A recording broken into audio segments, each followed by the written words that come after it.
dia 24 de agosto de 79 amanheceu tranquilo e normal como outros dias de verão em Pompeia. Os 20.000 habitantes da cidade seguiam seus planos normais: trabalho, estudo, lazer. Próximo da cidade, cerca de 8 quilômetros, estava o Vesúvio, cujas encostas rochosas estavam cobertas de vinhedos.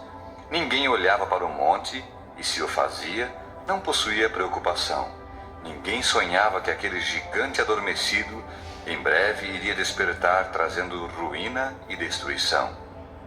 A manhã do dia 24 de agosto transcorreu normal com os seus afazeres. Chegou o meio-dia e os lojistas fecharam o comércio para o período do almoço. Era 1h da tarde. Veio o terremoto e o Vesúvio lançou de si rochas incandescentes, lava e fogo, trazendo súbita destruição. Cerca de 18.000 pessoas conseguiram fugir. Elas foram sábias. Mas 2.000 pereceram nas ruínas da cidade. Por algumas razões, elas se demoraram em fugir. Um homem foi encontrado com moedas de ouro nas mãos, outro cavando um buraco para enterrar seus pertences. Outros ainda permaneceram em suas casas, pois amavam muito aquele lugar. Lá permaneceram enquanto o Vesúvio, em meio à fumaça, lançava sobre a cidade um rio de fogo. Chuvas, pedras e cinza incandescente caíam sobre Pompeia. Vapores mortíferos de enxofre inundavam o ar, fazendo os retardatários perecer. Eles caíam onde estavam e eram envolvidos pela lava que descia. Ainda hoje pode-se ver a forma perfeita das pessoas que pereceram deste modo em Pompeia, porque esperaram demais. Famílias inteiras foram colhidas nas malhas da morte e o terror ainda está estampado em suas faces petrificadas. Este foi o último dia de Pompeia, florescente cidade romana. Quando se anda por suas ruas, passando pela majestosa arena, pelo fórum, pensa-se no esplendor que existia em Pompeia, uma das mais importantes cidades do Império Romano. Mas agora ela jaz em ruínas, e o seu esplendor é relíquia do passado. O que ocorreu com seus habitantes? Tinham eles ouvido do Evangelho? Haviam aceito a mensagem do céu? Numa das paredes foi encontrada uma cruz, sugerindo que o Evangelho havia sido proclamado em Pompeia.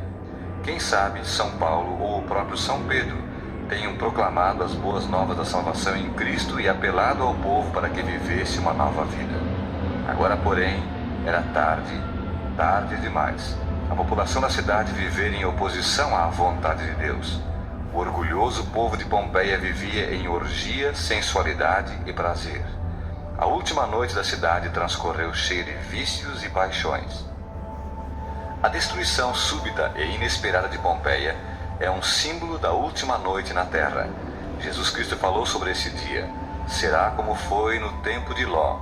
Todos viviam comendo e bebendo, comprando e vendendo, plantando e construindo. No dia em que Ló saiu de Sodoma, choveu fogo e enxofre do céu e matou-os a todos. Assim também há de ser no dia em que o Filho do Homem se manifestar. São Lucas 17, 28 a 30. E o Senhor então acrescentou: lembrai-vos da mulher de Ló. Versículo 32. Sem que Ló e a família o soubessem, mensageiros celestiais anunciaram a Abraão a destruição de Sodoma e Gomorra. Disse o Senhor a Abraão: há terríveis acusações contra Sodoma e Gomorra, e o seu pecado é muito grande. Eu desci para destruir essas cidades. Gênesis 18, verso 20. Abraão intercedeu pela cidade, pensando em seu sobrinho Ló. Abraão perguntou a Deus: se na cidade houver 50 ou 45 ou 40 ou 30 ou 20 ou, suponhamos, 10 pessoas justas, pouparás a cidade?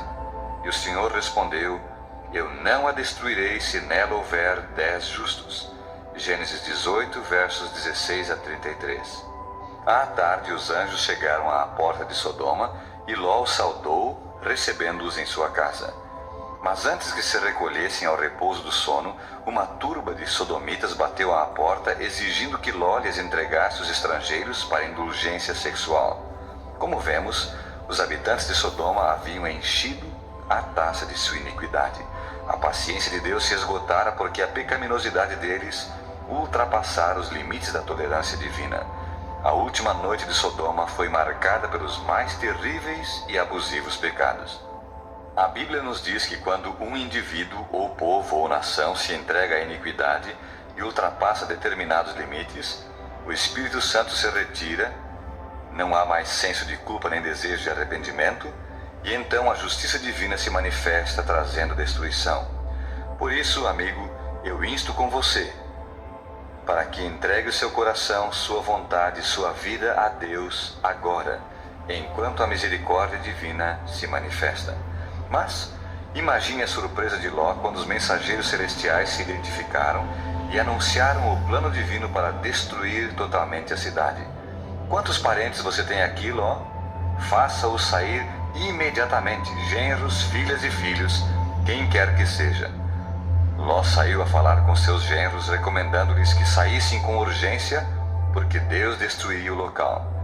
Mas eles pensaram que ele estivesse fora do juízo ou gracejando. Gênesis 19, 14. Ao chegar a manhã, os anjos apressaram a Ló, dizendo-lhe: depressa, tome sua esposa e suas filhas e saia para que você não pereça na destruição da cidade. Verso 15. Mas Ló hesitou, pois seu coração, sua vida, seu ganha-pão estavam na cidade. Diz a Escritura que o Senhor teve misericórdia dele e, tomando-o pela mão, bem como a esposa e filhas, os conduziram para fora da cidade. Gênesis 19, 16. Então um dos anjos advertiu: corram por suas vidas, não olhem para trás e não parem no vale, corram para as montanhas para que não sejam mortos. Verso 17. A esposa de Ló, todavia, estava magoada. Todas as coisas preciosas da vida estavam lá atrás na cidade. Suas joias e vestidos, sua casa confortável, suas amigas, tudo estava lá.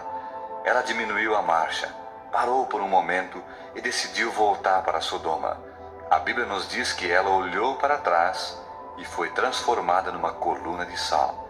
Gênesis 19, 26. A destruição de Sodoma é uma solene advertência para todos aqueles que já ouviram um dia a palavra de Deus, mas não tomaram a decisão de servi-lo totalmente. O Senhor não pode aceitar um coração dividido ou indeciso. Hoje, o Evangelho soa nos quatro cantos do mundo, conclamando os pecadores a que abandonem suas vidas de pecado, a que renunciem ao mal e que se entreguem ao Salvador Jesus. Como vimos, amigos, a última noite de Pompeia e a última noite de Sodoma foram idênticas. Noites de orgia, sensualidade, prazeres ilícitos, noites sem Deus. Assim também foi a última noite de Israel no Egito, quando Faraó tinha sua mente mais nos prazeres do que em fazer a vontade de Deus. No dia seguinte, o Egito estava destituído de todos os primogênitos e algum tempo depois seu exército desaparecia no Mar Vermelho. Assim também foi a última noite em Babilônia, a cidade mais ousada, rica, orgulhosa e talvez mais famosa do Oriente. A glória que alcançou com o rei Nabucodonosor não foi superada por nenhuma outra nação. Mas pouco tempo depois, Babilônia foi humilhada e destruída. Sim, nos dias de Belshazar, Deus destruiu a orgulhosa cidade que vivia em meio à sensualidade, à bebida e à adoração de toda sorte de falsas divindades. Em meio a uma festa com 1000 convidados, quando o vinho corria e os prefeitos e governadores se divertiam sensualmente com mulheres e concubinas, uma estranha mão surgiu, escrevendo palavras misteriosas na parede. Daniel, o profeta, foi chamado e, ao entrar na sala do banquete, interpretou a inscrição que dizia: Deus contou o teu reino e deu cabo dele. Pesado foste na balança e achado em falta. Dividido foi o teu reino e entregue aos medos e persas. Daniel 5, 26 a 28.